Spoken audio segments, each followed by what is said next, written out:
Children are not having gender-affirming care. I'll say it again. Children are not having gender-affirming care. And you would know this. You would know this if you did a little research. If you took the rectangle that's in your hand and you went to Google and you typed in this very sentence, are children having gender-affirming surgeries? I can tell you because I did it. Yeah, I didn't know a whole lot. I hadn't done a whole lot of research on it. But in 5 minutes, I was able to find out that they're not. Children 6 to 13, on average, there are treatments for them. Do you want to know what the treatments are? Conversations. Yeah, them and their parents go to a therapist and talk about why their child might be feeling out of place in their own body. They learn how to support their child through this endeavor.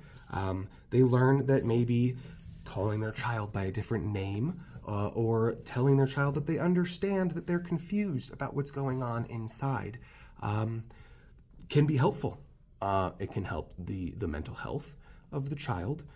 It can help the unity of the family. Did you also know, I bet you didn't, that the treatments for young adults and teenagers is either hormone therapy, which usually is not until like 17, 18, but there's also this thing called puberty blockers that they can take that adjusts how their body makes the chemicals that we make when we're going through puberty. Now, obviously, I'm not a doctor, and I've done, like I said, 5 minutes of research on this. But I've learned enough to know that surgeries don't usually happen until like late stage puberty, like 17, 18. Now they can happen as early as like 15. But do you know what those surgeries are? I bet you don't, but I'm going to tell you. Mastectomies, I think I'm saying that right. It is essentially breast augmentations, but not in the way that you're thinking. They're not, getting breast implants.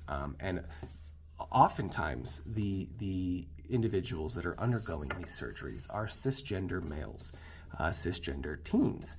And it can be for a number of reasons. Yes, body dysphoria, not dysphoria, my bad. Gender dysphoria can be a reason. It is a good chance that somebody undergoing this surgery is having it because they don't feel right inside of their own body. Now, one number that I found is that 80% of these surgeries among adults and 97% of surgeries among male teens is this breast reduction surgery.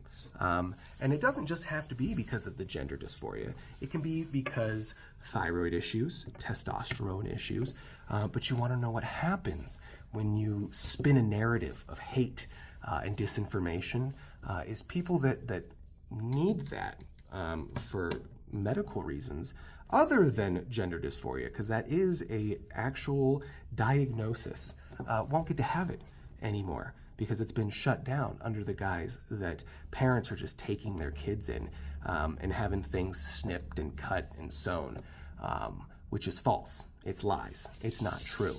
I have a couple other things here, and I'm going to read it because, once again, 5 minutes is all it took to find this. All right.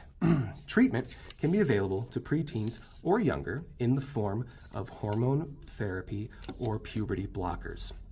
Therapy is for parents and children together. I know I already covered that.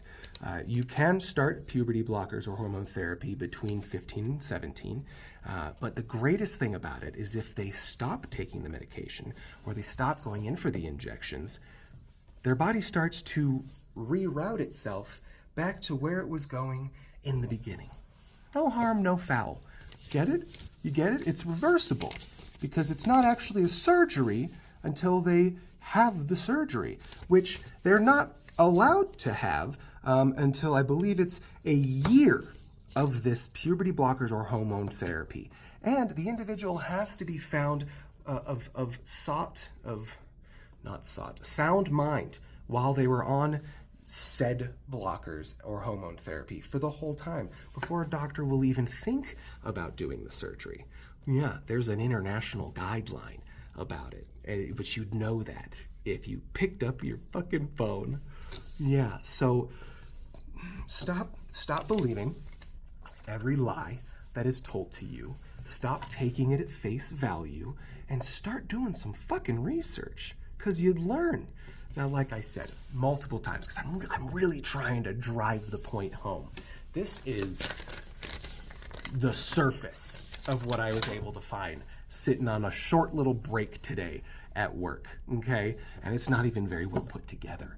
No, that's just 5 articles that said roughly the same thing. The age ranges adjust a little bit, whether it's 13 to 17 or 15 to 17.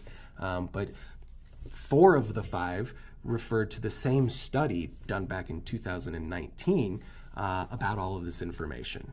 So do yourself a favor. Try to understand instead of just accepting the bullshit. Transgender rights are human rights. And if you don't agree, fuck you.